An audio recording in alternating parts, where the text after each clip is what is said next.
Shut it. Here's a true story about a young lad named John. Just a local farm boy, but there was something special about the lad. A glint in his eye, a fire in his belly, a spring in his step. And one day, he went for a walk. Now this walk began when his father died. The year was 1819, and he was just 14 years old. Bereavement counselling. Well, these were the days when young boys were sent into the fields.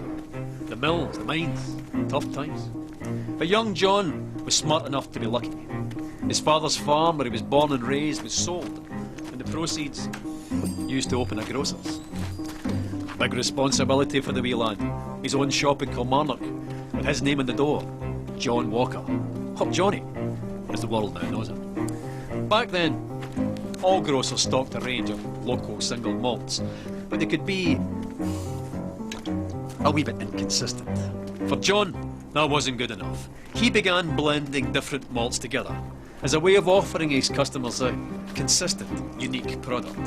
Now this backroom art quickly developed into a commercial proposition, and a very profitable one. And because there's nothing like a commercial proposition to stir the Scottish heart, it grew quickly into an industry filled with ambitious entrepreneur distillers. John thrived in this environment, and so too soon with his sons, Robert and Alexander, who joined him on his journey. The Walkers became the biggest name in a rapidly growing industry. They were unstoppable. In one bold bit of 19th century corporate raiding, they bought the famed distillery at Cardew, lock, stock and ensuring their supply of this silky single malt, and guaranteeing, more importantly, that none of the other big blenders could get their hands on it. But young Alexander wasn't content with being Scotland's biggest blender. Not ambitious enough for him, no. He convinced the ship's captains of Glasgow to act as agents for him, and drove the whisky bearing his father's name across the globe. By 1860, he had developed the square bottle. Now, with a label at an angle of precisely 24 degrees. No big deal, you might think, but you'd be wrong. The square bottle meant less breakages and more bottles per shipment. The diagonal label meant larger type, and together that meant Johnnie Walker had unmistakable presence on any shelf in the world.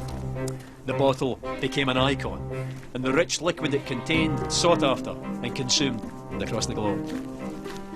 Quite a character, Alexander Walker. Master of the blender's art.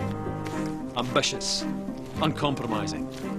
Mr. Walker. It was John's grandsons, George and Alexander II's turn to join him on his journey.